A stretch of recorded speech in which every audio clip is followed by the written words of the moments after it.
Salut à tous, ici le capitaine Valeo, et je me suis rendu compte que nous n'avions jamais parlé d'un film d'horreur. Il est temps d'y remédier.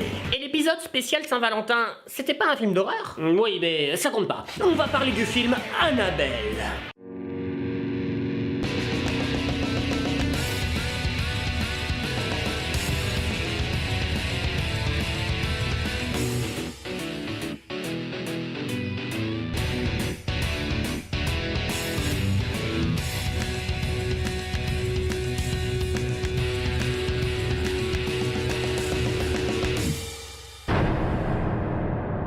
Avant de parler d'Annabelle, resituons le contexte.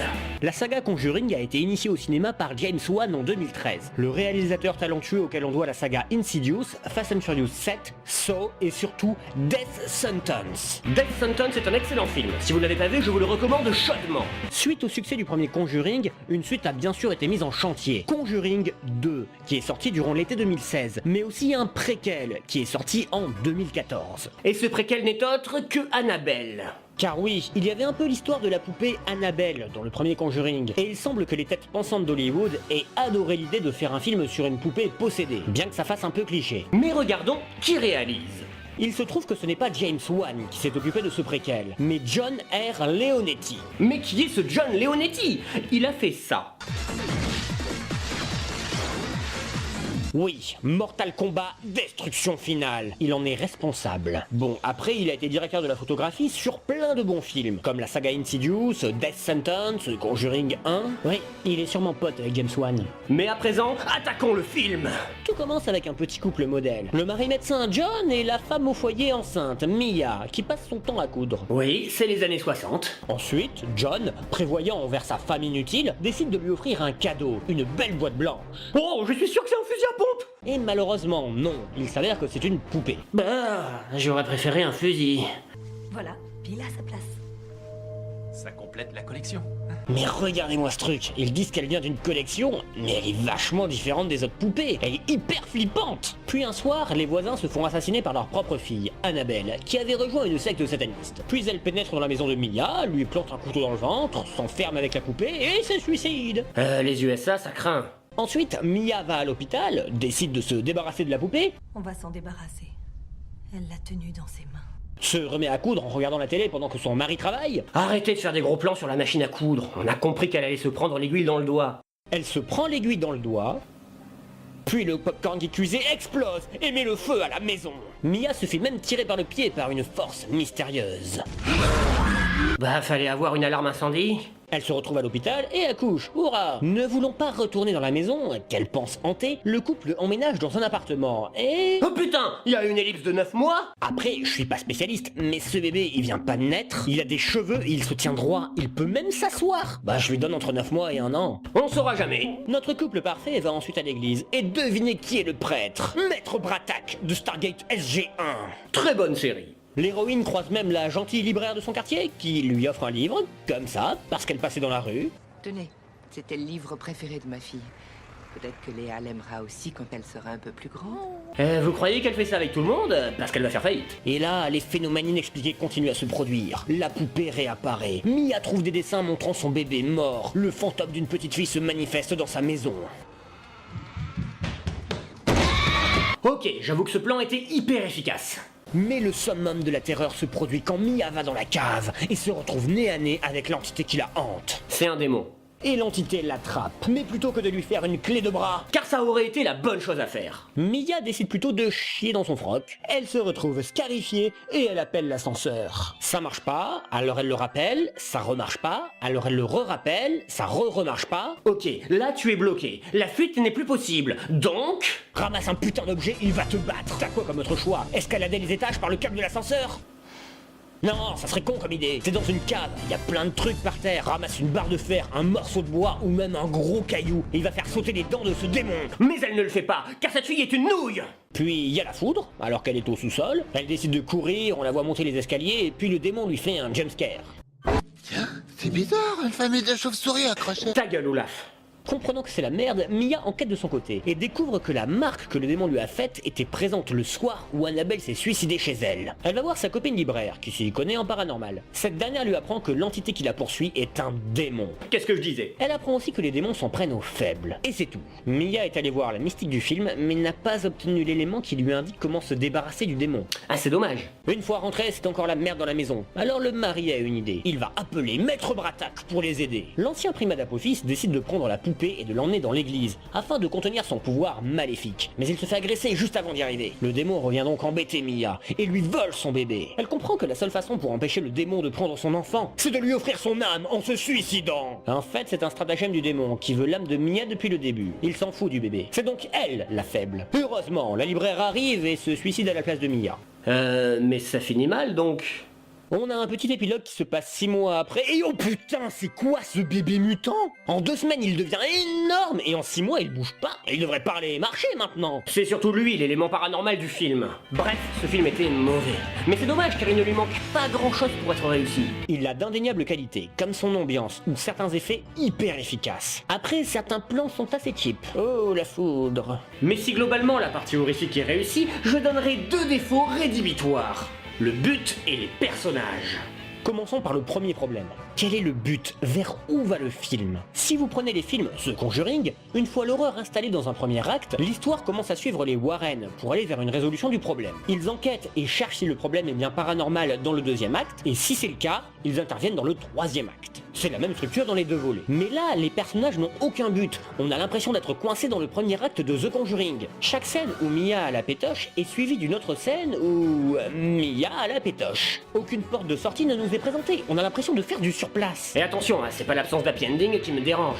Mais au moins qu'on nous montre une solution possible. Qu'importe si les héros la ratent, mais le film tourne en rond. Ah, l'autre gros problème, ce sont les personnages. Ce sont des putains de monolithes. Ils n'évoluent jamais. Le mari est un bon mari qui travaille beaucoup et il le restera. Mia est une femme au foyer qui ne sait rien faire toute seule et elle le restera. Le film nous montre d'ailleurs tout le paranormal lorsqu'elle est seule. Et c'est une bonne idée. C'est en raccord avec le personnage. Lorsque son mari est là, tout est normal. Il apporte la sécurité. C'est lorsqu'il part que le danger arrive. Et on attend qu'il revienne pour ramener la sécurité dans la maison. C'est en accord avec la condition de la femme des années 60, qui était dépendante de son mari.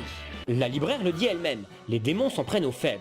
Et en l'occurrence, à Mia, c'est elle qui est faible. Donc, qu'est-ce qu'on attend? On attend que Mia cesse d'être faible, mais devienne plus indépendante. On attend l'émancipation des femmes, qu'il y a d'ailleurs eu dans les années qui ont suivi, et que cette émancipation soit symbolisée par Mia, affrontant le démon. À la manière d'Helen Ripley dans Alien 2, qui avait perdu son côté mère au début du film, mais qui devient finalement à la fois une guerrière et une mère auprès de Newt. C'est ainsi qu'elle affronte une autre mère guerrière, la reine alien. J'adore ce film. D'ailleurs, tous les films d'horreur tendent vers un affrontement entre le héros et la cause de ses peurs. Enfin, tous les films d'horreur réussis. Que ce soit Terminator, Scream, Alien, Freddy, Jeepers Creepers, Predator, La Colline à des yeux, tous finissent avec un face-à-face. Les héros ne gagnent pas à chaque fois, mais ils ont systématiquement évolué pour affronter le danger. Et c'est d'autant plus vrai pour les films fantastiques, où l'horreur est très symbolique. Mais là, les personnages n'évoluent pas, et la thématique reste figée. Pire, la seule fille indépendante est Annabelle, la tarée du début qui se suicide pour invoquer le démon. Le film veut-il nous montrer que les femmes indépendantes sont maléfiques? Bon, en vrai, je pense pas. Mais c'est dommage que le film n'ait pas exploité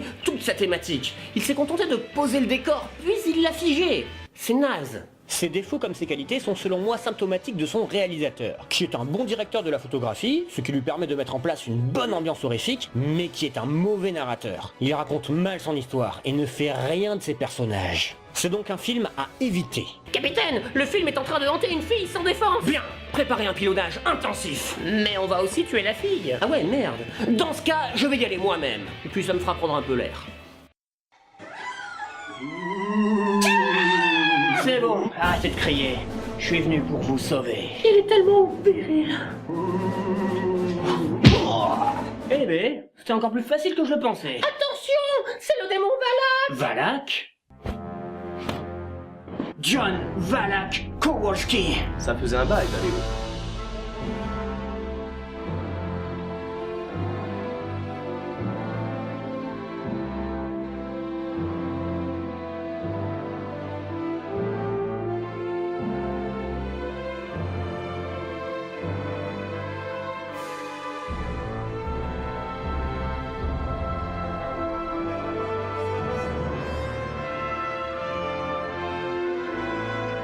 croyais mort en Bolivie. J'ai moi-même vu l'attaque. C'est ce que tu aurais aimé, mais on n'est plus en train de faire nos classes. Je ne suis plus le petit Johnny que tu as connu. À présent, je suis le lieutenant Valak, servant les armées infernales. Toi, dans les armées infernales? Mais je pensais que nous étions amis. Amis? Quelle blague! On va pouvoir enfin régler nos comptes. Il y a un bois très sympa derrière cette maison. Allons nous y expliquer. La suite au prochain épisode. Bah, mais on est à seulement 10 minutes de vidéo. Oh, on a encore tout le temps. Alors, la suite, maintenant. Ici, c'est assez loin. Écoute Valak, je t'assure, on ne t'a pas abandonné. J'ai lancé moi-même les recherches, espérant que tu sois encore en vie. Et on n'a rien trouvé, alors je pensais que t'étais mort. Et pourtant, je suis bien vivant. Je comprends que tu puisses te sentir abandonné, mais ça ne justifie pas ta trahison, ni que tu rejoignes l'armée ennemie. Mais qui a dit que j'avais trahi? J'ai toujours été aux ordres du colonel Belzébuth. C'est une blague? Depuis le début, je suis lieutenant dans la 3e armée infernale. J'ai été envoyé en tant qu'agent infiltré. Quand on faisait nos classes, j'ai fait semblant d'être ton ami. J'avais pour ordre de récupérer des documents secrets et j'ai simulé ma mort. Colonel Belzébuth, voici les documents secrets. Très bien, lieutenant Valak. Je plaçais de grands espoirs en vous, et vous ne m'avez pas déçu. L'attaque des rebelles boliviens était une diversion dans le but de m'exfiltrer. Tu dois savoir que c'est l'enfer qui leur fournit leurs armes. J'ai depuis continué mes missions d'infiltration. Je suis derrière le sabotage de Macross Delta. J'ai permis la création de Strike Witches. J'ai été agent de liaison sur Robin des Bois, la véritable histoire. Et bien d'autres choses que tu n'imagines même pas. Putain, mais c'est tout ce que je combats depuis le début. Tu réalises enfin la situation? Je réalise que je vais te péter la gueule. J'aime l'esprit, mais à l'entraînement, j'ai toujours été meilleur que toi. Mais là, on n'est pas à l'entraînement.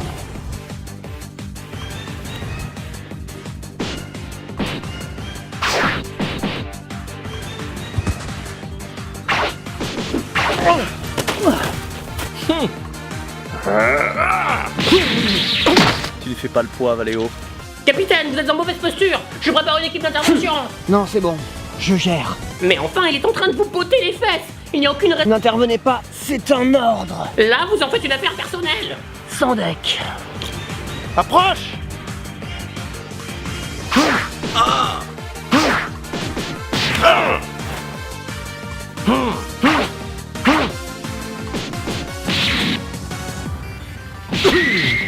Pourquoi j'arrive pas à te toucher, putain? J'avoue que tu me surpasses en force et en technique.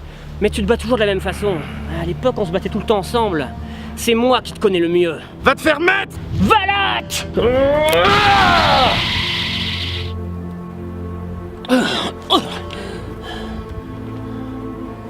C'était un beau combat.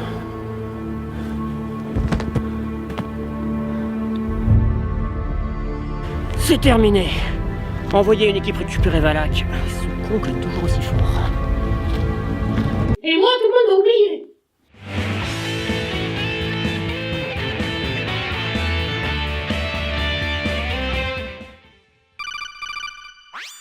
Oui, monsieur, tout est terminé. Non, ils ignorent tout de votre implication. Oui, je sais qu'il s'est fait capturer, mais c'est un bon soldat. Je réponds de lui. Non, monsieur. Il ignore que ce n'est pas un hasard s'il a été placé dans la même promotion que Valéo. Il n'y aura aucune fuite, monsieur. Oui, monsieur, nous avions sous-estimé sa puissance. Lucifer lui-même est d'accord pour intensifier les opérations, avec votre accord, bien entendu. Bien, dans ce cas, passez mes amitiés à votre père. Au revoir, monsieur Christ.